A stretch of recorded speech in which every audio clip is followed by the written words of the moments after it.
Every story appears ordinary until you see the core side of it. And what you're looking for is a story behind the news. We bring it to you from Lagos, the commercial capital of Nigeria. Giving you all sides and political stories round the clock. Every detail from the start line to the final whistle.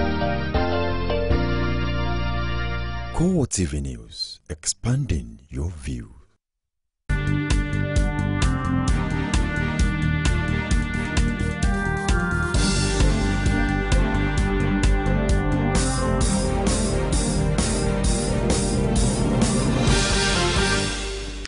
Good evening and welcome to CoreTV Primetime News. I am Omotayo Alo.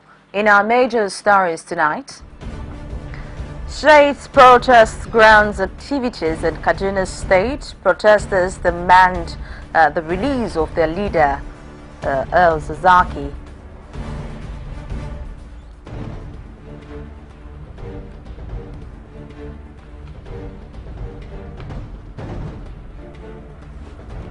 Also in this program, Minister of Transport blows hot and cold over the state of aviation facilities on inspection of Murtala Mohammed Airport.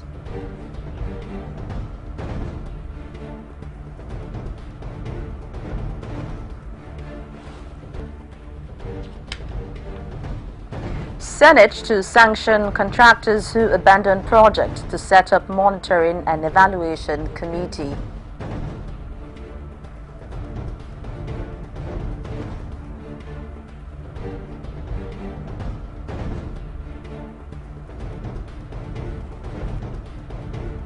And from outside Nigeria, Muslim nations form coalition to fight terrorism, sets up command center in Riyadh, Saudi Arabia.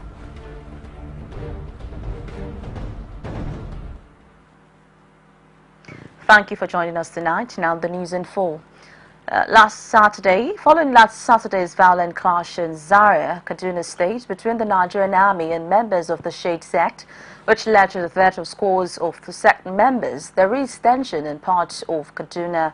Shade members have stormed major streets in protest. Residents in Tudunwada area of the state say the protesters were demanding the release of Ibrahim Zakzaki, their leader, who was detained by the Nigerian army after heavy bombardment of his house, which lasted several hours. Midnight Saturday. It was said that banks, offices and other business places along Tudunwada area, Amadu Bello Way, have been closed for fear of the unknown. And up now we have the Commissioner of Police in Kaduna State, who is standing by and joining us via a telephone conversation to tell us what the updates are in Kaduna State. And now, Commissioner Shehu, I would like you to tell us how you were able to curtail the unrest in the state following the protest staged by the Shade group. Hello, can you hear me? Hello, Commissioner. Hello? Hello, can you hear me? All right, we can't get him now, but of course, as we go on the news, we'll get back to him as he is willing to give us update in Kaduna State. And meanwhile, the federal government is keen on partnering the broadcasting organizations of Nigeria on its proposed national security campaign. Information and Culture Minister Lai Mohammed disclosed this when a subcommittee is set up to prepare the framework submitted its report in Abuja. It says the partnership with Bonn will ensure that messages designed to counter violent extremism reach the target audience across the country. We've sought the cooperation of the Broadcasting Organization of Nigeria to assist us as part of their corporate responsibility to wear some of the jingles that we're going to use. And also we have intensified the campaign about the wanted Boko Haram chieftains. And very soon you'll be seeing those on our various channels, on radio, and also in the newspapers.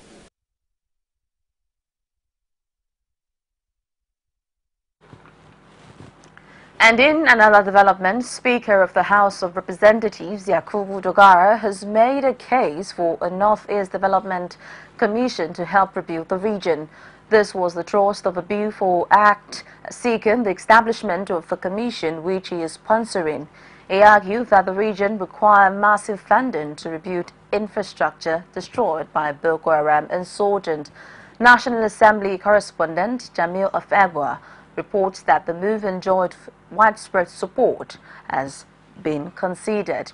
Well, we'll bring you details of that report later. Meanwhile, President Muhammad Buhari says Nigeria will tap opportunities in bilateral relations with other nations to develop the country.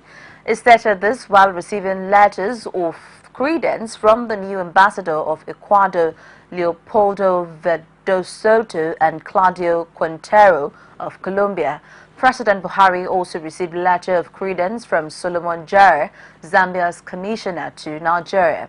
The three envoy inspected a guard of honor before presenting the letters to the president in his office.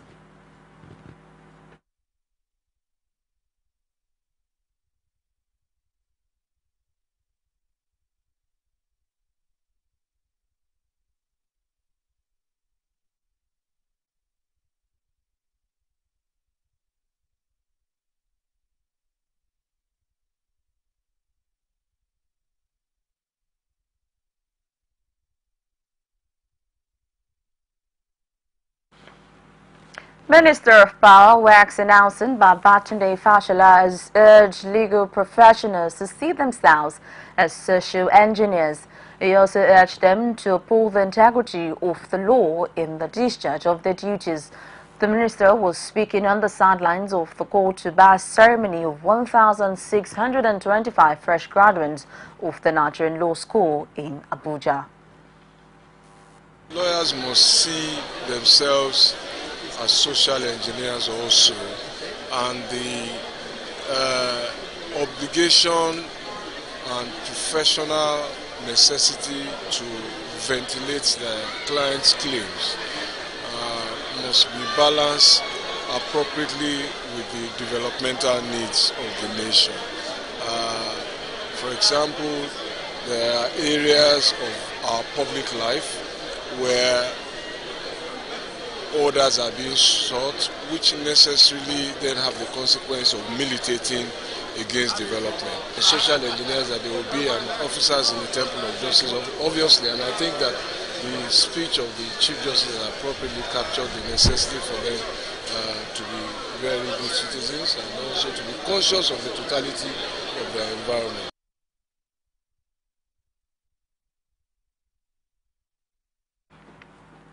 The Senate has resolved to set up a project performance and monitoring task force which could sanction contractors associated with abandoned projects in the country. The resolution was taken after a debate on a motion of abandoned projects tabled by Senator Sulaiman Nazif, Bauchi North. According to the sponsor, there are about 11,886 abandoned projects that will require an estimated 7.78 trillion naira to complete. Correspondent Basiaye has more. When the motion was raised, none of the lawmakers would have expected the turn of events. In the end, it became an indictment on the legislators as a whole and the Senate in particular. All fingers pointed to the inefficiency of lawmakers in their oversight functions. The motion, whether we like it or not, is a partial indictment on us, the National Assembly, and we must accept that. That because these projects that we're talking about, under the Section 88 of the Constitution, 1AB, it is our responsibility to oversight these functions, these projects, and to ensure they are not abandoned, and to ensure that funds appropriated are properly addressed. So, distinguished colleagues, I want us in this 8th Senate to ensure that our committees carry out proper oversight.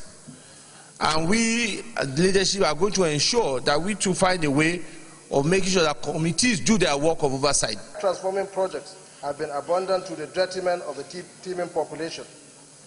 Notes that previous government embarked on weekly charade of awarding new contracts or re-awarding old ones at higher prices during its weekly Federal Executive Council meetings, observed that the desire for ego credit taking rather than genuine service delivery was behind the drive for new projects and abandoning of old ones. We in the National Assembly also need to have our own arrangement where we can have a compendium of these projects that have been abandoned.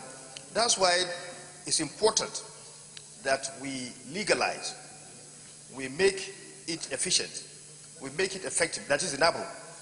The NABRO has to come on board. It's through NABRO that we can have all these information. Senators agreed on the need for project continuity regardless of the government in power, but also maintained that erring contractors have to be sanctioned.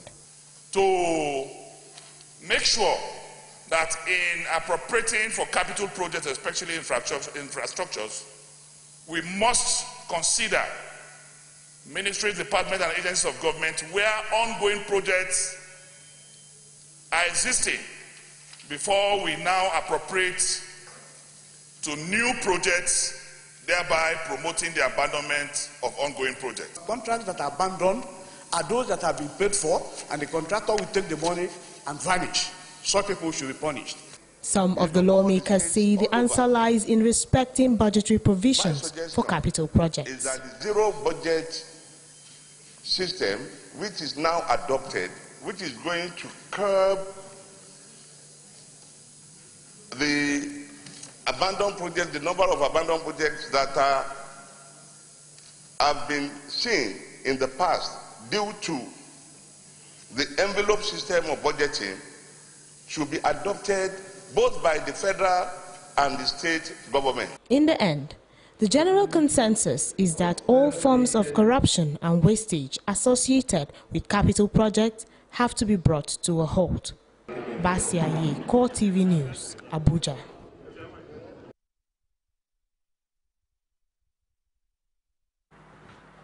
Speaker of the House of Representatives, Yakubu Dogara, has made a case for a North-East Development Commission to help rebuild the region. This was the thrust of a bill for Act seeking the establishment of the commission, which he is sponsoring. He argued that the region requires massive funding to rebuild infrastructure destroyed by Boko Haram insurgent. National Assembly correspondent Jamil Afagwa reports that the move enjoyed widespread support. Rarely does the Speaker take to the floor to present bills, but this was what Speaker Dogara did at Tuesday's plenary. He presented 5 bills for consideration. Among them was one seeking the establishment of a Northeast Development Commission. This, he said, will help ease the numerous problems faced by the region due to insurgency. Mr. Speaker, it has become absolutely necessary for us to elevate this problem from a zonal level or a state level to a national level, just as the case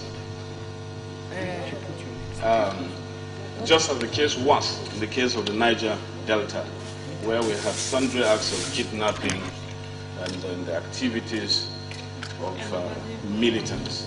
Joining the debate, lawmakers applauded the Speaker's initiative while decrying the lack of basic amenities in the region.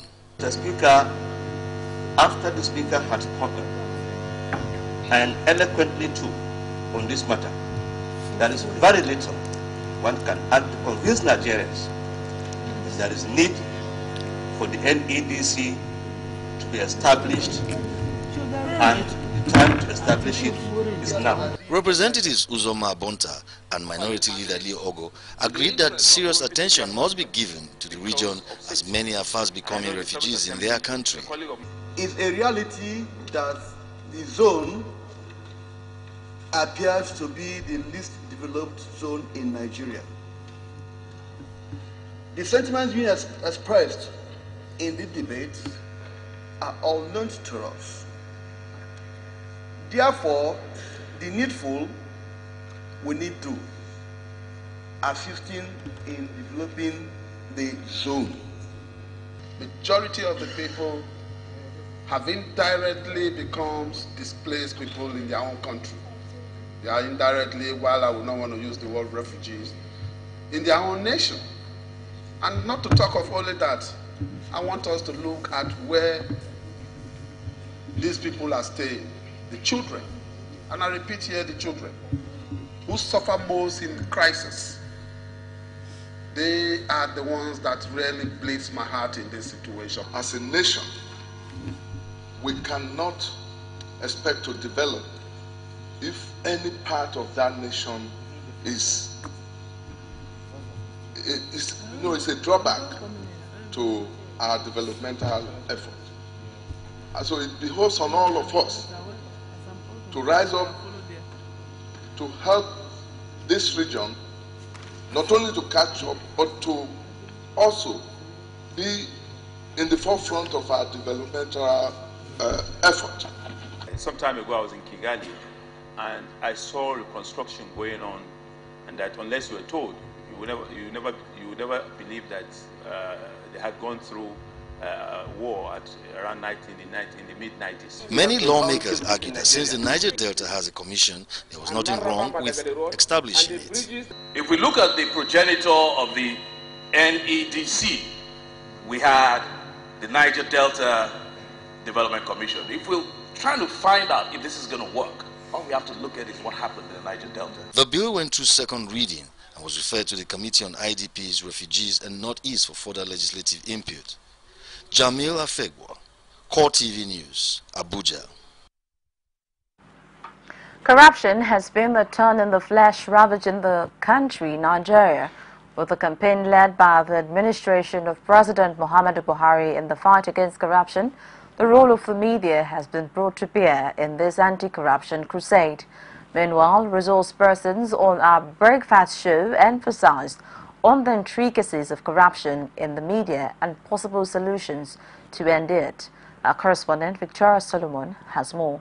Corruption has become endemic in the Nigerian socio-political and economic life to the extent that the scale of it amongst its citizens keep climbing and climbing, with the least expected people making the shameless least, especially the media. The role of the media has become so worrisome that the views by contributors to Core Digest, a breakfast program on CoreTV News, raises doubts on its integrity. Everyone knows that the media thrives on patronage. Now, the patronage that the media gets, it becomes a delicate balance to strike, trying to strike that balance of the media's effort at seeking patronage and compromising professional ethics, professional ethos and all that. A democratic rights advocate believes that with slush money in the system, it is easier to compromise the media and derail them from the constitutional forces of holding the government accountable for its actions and inactions, and to be the conscience of the society. The politicians are the one controlling media today. That's the way we see it. I'm not a media person. Today, when you come up with a superior idea to what is happening in the country, and it's against the interests of the people in position of authority, many Nigerian editors will not carry it. And if they are going to carry it, they will edit it, and all the point, all the meanings will be lost. Some of the callers also believe that corruption will continue to eat into the nation's fabrics if certain institutions of government are not enforcing the law. They should look towards that. PDP is PDP. They should look into ways.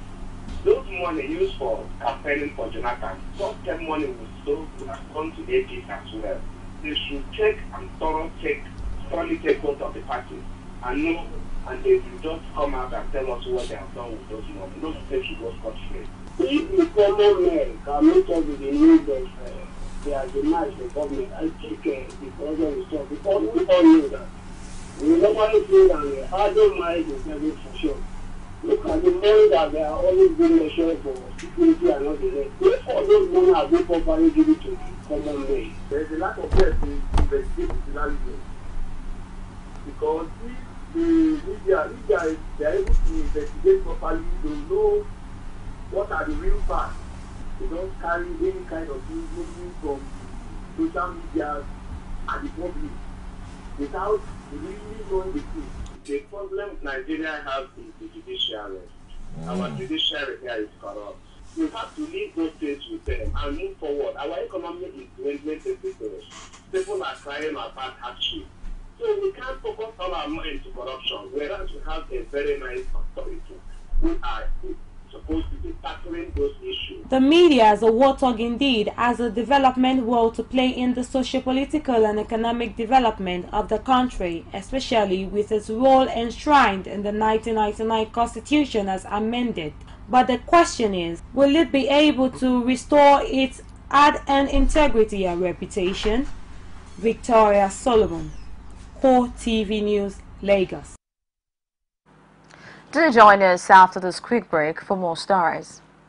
Whenever you recharge your Airtel Line, you could win a trip to Dubai for yourself and your family members or closest pals. Win one of 60 trips for 4 to Dubai in the Airtel Red Hot promo. Now that's a trip for 240 people. You could also be one of the 60 instant millionaires. Win smartphones and airtime. Everyone is a winner. Keep recharging to win in the Airtel Red Hot promo with Emirates Holidays. Airtel, the smartphone network.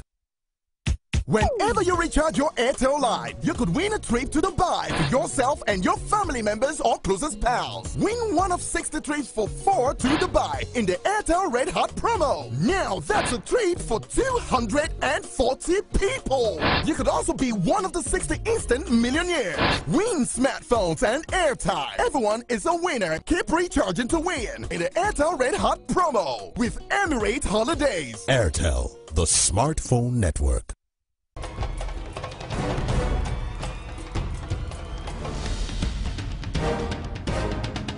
This is what the people are saying. You don't run a big economy with generator. They need to do more in terms of energy and power. Many things to do for this Nigeria about lights, water, and new TT. For Nigerians that are not gullible, we know that good laws have done nothing good for this country. Buhari won the election convincingly.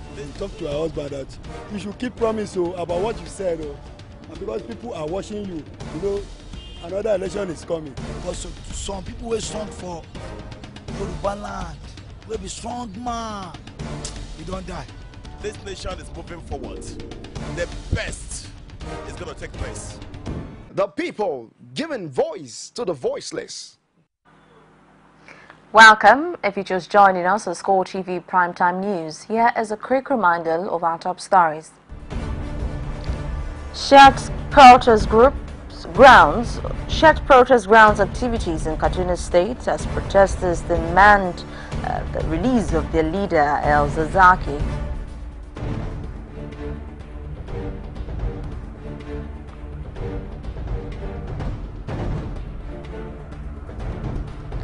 Minister of Transport blows hot and cold over state of aviation facilities and inspection of the Murtala Mohammed Airport.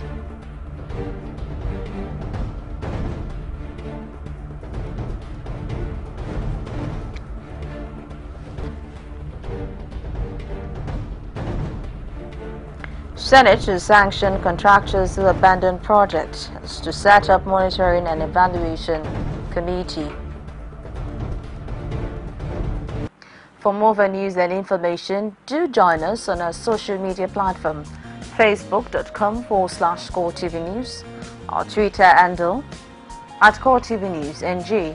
You could get more on our YouTube channel, youtube.com/CoreTV, live space and news. The Minister of Transport has been touring departments and agencies under his ministry to ascertain the state of the sector, which is critical to the change matter of the Buhari administration. Speaking while visiting and inspecting facilities at the nation's famous international airport, the Murtala Mohammed International Airport in Lagos, the minister commended the Nigerian Civil Aviation Authority for its technological advancement in the industry. Our correspondent Sarah Yeku tells us more. The brief visit of the two honorable ministers of transport to the Nigerian Civil Aviation Authority, NACA, The Nigerian Airspace Management Agency, NAMA, and the Federal Airport Authority of Nigeria can be described as being monumental to this industry. The need to deploy technology in improving the services offered in the aviation sector has been the motivating factor for innovation in the manner flight clearances are conducted, hence the introduction of the e-clearance system. Over time, we have processed flight clearances manually, a process that has not been very effective. Alive to our responsibilities, working with the Nigerian Airspace Management Agency, NAMA, all relevant agencies involved in the clearance process.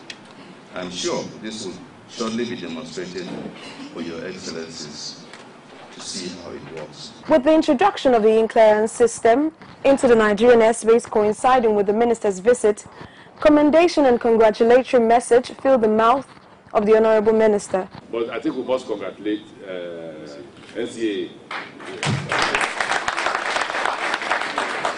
Basically because you know that the lives of Nigerians who fly appear to be dependent on what you do as NCA and NAMA, right? Yes. However, while the minister took a tour to the library and the aeromedical buildings, the report he gave earlier was contrary to what he saw in these other facilities. We are not try at all get another treadmill. Yes. That's what I was asking for money. When we do this? No, this is medical treadmill is 20 million naira. What is that? Is that what you cannot afford? Okay. DG, medical treadmill, I'm trying to buy one. Yes. I'm trying to buy one. Medical treadmill is 20 million naira. I'm looking for money. Once I get money, I'll buy one. Will the minister's visit bring the expected changes in securing and making the airspace safer? Time will tell. Only if the innovations that will be brought to bear in the transport and aviation sector are pursued to making the sector a booming enterprise. Sarah Ayeku, CoreTV News, Lagos. A federal high court sitting in Maitama, Abuja, has set aside December 18 for ruling on the bail application filed by the former National Security Advisor, Sambo Dasuki, and 4 others. Dasuki is standing trial alongside the 4 others on a 19-count charge bordering on money laundering and criminal breach of the trust to the tune of 13,570 million naira. Defense counsel Ahmed Raji had insisted that the offences are bailable, but prosecution counsel Rotimi Jacob is convinced that the accused persons may jump bail. After listening to submissions by both counsels, Justice Baba Yusuf fixed December 18 for ruling and remanded the accused person in the AFCC custody.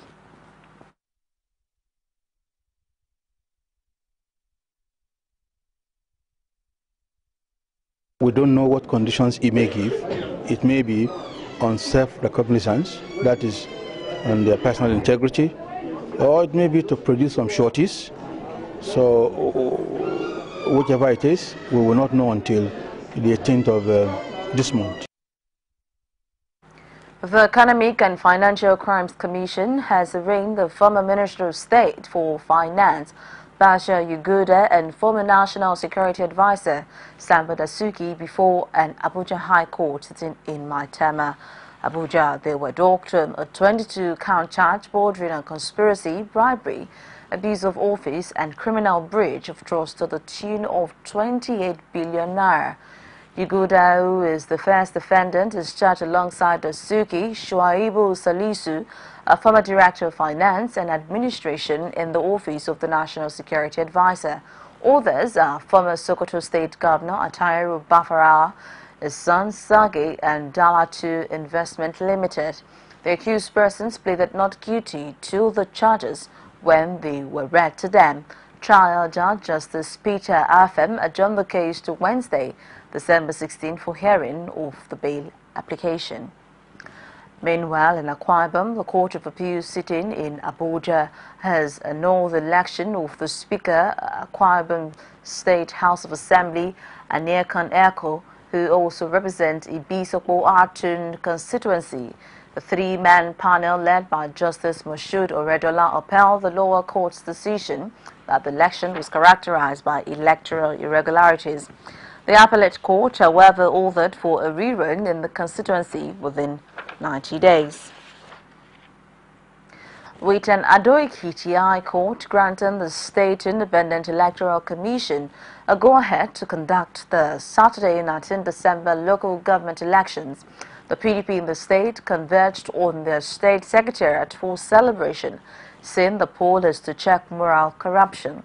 The state governor, Ayodele Fayose, took a swipe at the anti-corruption drive of the Muhammadu Buhari-led administration, describing it as partisan. Rashid reports from Ado-Ekiti. The PDP secretariat in Ado-Ekiti filled with party faithful to celebrate the court judgment which struck out the case of the APC against Ekiti State Independent Electoral Commission. Rallying support for his party candidates, the governor Ayodele Fayose says not conducting local government election is corruption on its own, thus admonishing Muhammadu Buhari to spread the anti-corruption tentacle to past governments. Let him open the books of Obasanjo's administration. If Buhari is confident of himself, let him open Babangida's administration. If Buhari is confident of himself, let us visit his own administration. Why will an armed robber carrying gun be running after pickpockets? Somebody carrying gold, carrying cow. You are running after somebody carrying okuru. That's quarter. They are running after that. They are wasting their time. Candidates at the forthcoming elections speak on their preparation. I want to embark on 2 projects: youth empowerment and infrastructure development. I am fully prepared. As the only female among the 16, I have tried and have done all possible. It might interest you to know that the end may not be in sight because as the December 19th election inches closer, the APC has vowed to appeal the judgment at the Court of Appeal. Rashid, CoreTV News, Ado-Ekiti. A Part 4 psychology student of the Ondo State-owned Adekunle Johnson University, Akungba Akoko, Olumuyiwa Ewaromo, has been allegedly murdered by a suspected paramilitary organization operating in the university. While the university authorities responded by prescribing all paramilitary organizations in the institution, it is being reported that 2 of the suspects has been arrested. Counsel to the family Olufemi Medwe said the armed assailants broke into Olumuyiwa's room while he was asleep and attacked him. Thereafter, brutalized and bruised and inflicted on him fatal injuries from which he fell into coma. Olumuyiwa's family urged the Ondo State Commissioner of Police to use his good office to ensure a full investigation of the murder of Olumuyiwa by the suspected cadet officer. Also in business, with the reward scheme organized by Friesland Campina Wamako Nigeria PLC, 3 Crowns Milk consumers have started reaping dividend of patronage and continuous loyalty through the Cook Like Mine competition. Our correspondent Sarah Yeku tells us more about the cooking competition. For over 25 years, 3 Crowns has consistently delivered good quality milk in the Nigerian market and is trusted by medical practitioners to help Nigerians stay fit and healthy through its use in tea, coffee, custard, cereal, fruits and all kinds of dishes that can be prepared with milk. They discovered that there's so much more you can do with milk, and as you've seen from the first stage of the competition, I mean, even I didn't know you could use milk to make your rice. You know, you could use milk to do your protein pudding and all of that. So we just decided to try out and see the creativity of Nigerians, and I must say I am actually wowed. To reward its consumers, 3 Crowns Milk staged a Cook Like Mine competition for homemade cooks through its social media platforms around the country. With the first selection made on the social media platforms, 3 Crowns produced 5 finalists to compete practically for the grand prize. Speaking at the events, the head of Media and Digital Forum tells us more about the competition. Really, it's 3 Crowns' way of giving back to its consumers and to keep its consumers engaged. As we all know, the digital space is where we live at the moment. That's where the consumers are at the moment. So we keep ourselves active through the year. So we'll invite everyone to join our community. That is, go to Facebook /3 Crowns Milk, and at Twitter we're at 3 Crowns Milk. That's number 3 in Crowns Milk. Competition sought to judge the top 5 contestants on ingenuity, creativity, quality, and presentation of meals prepared with a low cholesterol milk. After the first round, the judges interestingly took the stage to also display their expertise in food matters. It took 2 rounds of fierce cooking challenge to eventually come up with a winner of the Cook Like Mine competition. I've never been in a cooking competition, neither am I a chef whatsoever. I just gave my best, and going on with thought is something. At least I can say I tried. I've learned a lot, even from the invited chefs, from the judges, their corrections, and from my co-contestants. I've learned a lot from them, and I know by the grace of God, if I go out for any other cooking competition, with what I've learned here, I will make use of it. I'm short of words. I just appreciate God Almighty for winning this maiden edition of the 3 Crowns Make Cook Like Mine competition. The winner of the competition was rewarded with a side-by-side double-door refrigerator. The first runner-up won a chest freezer. Second runner-up got a washing machine, and the third and fourth runners-up each won a microwave oven. Okay, so the good thing that we've also done is that all the recipes, everything you see here is going to be on our Facebook page, which is facebook.com/3 crowns. It's also going to be on our YouTube channel, so you can go there, log on, and then watch the recipe, and be able to make more nutritious meals for your family. Indeed, it was an event to remember, as milk is now used as protein supplement in food. Sarah Ayeku, CoreTV News, Lagos. The federal government has made up its mind to diversify the economy in the aftermath of the current bleak economic outcome. Information and Culture Minister Lai Mohammed disclosed this during a meeting with the American Corporate Council for Africa in Abuja. Kazim Kasali has all the details from the interaction. We bring you details of that report later. Also, Edo State Governor Adams Oshiomhole has presented a budget of 111.5 billion naira for the year 2016 to the State House of Assembly for approval. The budget, tagged Budget to Finishing Well, is 12.6% lower than the 2015 budget. It was brought down to 127.01 billion naira with current economic realities, especially development in the international oil market and the dwindling revenue from the Federation account. According to the new budget, a total of 58.9 billion naira was earmarked for capital expenditure, which is 52.84% of the total budget, while the proposed recurrent expenditure was pegged at 52.6 billion naira, which represent 47.6%. We take another break, and when we come back, we'll bring you stories from outside Nigeria. Stay with us. Whenever you recharge your Airtel line, you could win a trip to Dubai for yourself and your family members or closest pals. Win one of 60 trips for 4 to Dubai in the Airtel Red Hot promo. Now that's a trip for 240 people. You could also be one of the 60 instant millionaires. Win smartphones and airtime. Everyone is a winner. Keep recharging to win in the Airtel Red Hot promo with Emirates Holidays. You can now watch CoreTV News live from anywhere in the world on our website www.coretvnews.com. Click on Live TV on our website and watch us live. And welcome to CoreTV Primetime News. To follow us on Twitter, click on Twitter icon on our website. On Facebook, click on the Facebook and YouTube to see all our previous news production.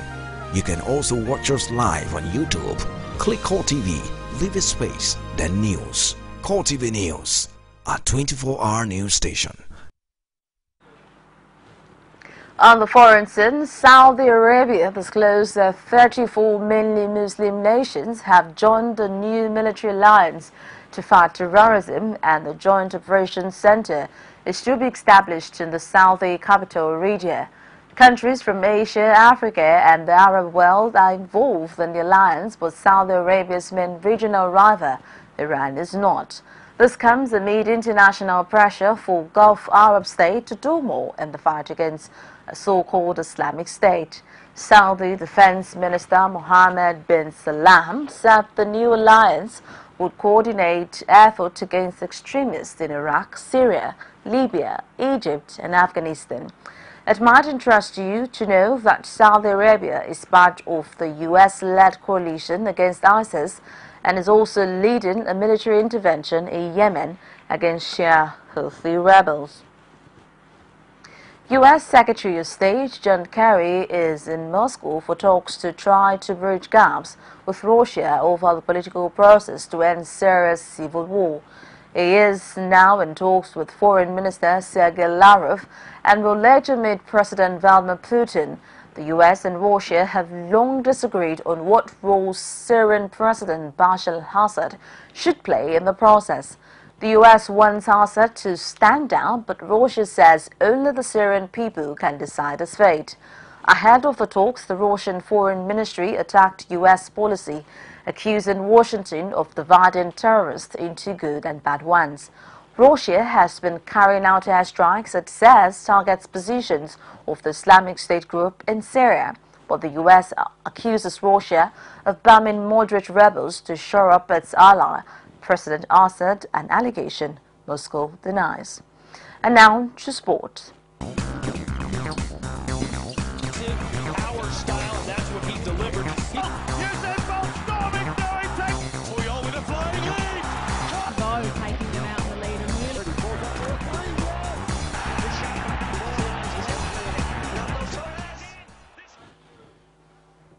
In the world of sport, the president of the Nigerian Football Federation, Amaju Pinnick, says the African Under-23 Cup of Nations champion Dream Team 6 will be received officially in Abuja today to be fixed by the federation. And while the team was not received in Abuja like the Golden Eaglets, the NFF boss said there were no plans to host them on arrival due to the busy schedule of the federation. But never stated to express his appreciation of the hard work of Coach Siasia and his boys putting into winning. The Dream Team 6 arrived Lagos early hours of Monday and were expected in Abuja, but football fans and the sporting press left the Nnamdi Azikiwe International Airport disappointed after realizing that the team was disbanded in Lagos and would converge on a later date for the reception at the Glass House. And just before we go tonight, here is a quick reminder of our top stories. We told you earlier that Shades protest grounds activities in Kaduna State as protesters demand the release of their leader, Zaki.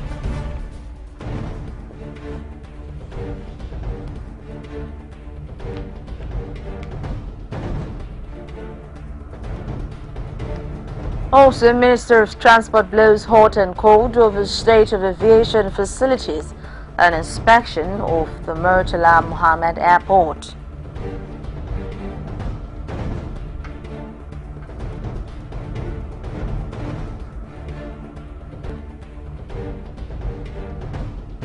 And finally, Senate to sanction contractors who abandon projects and also to set up monitoring and evaluation committee.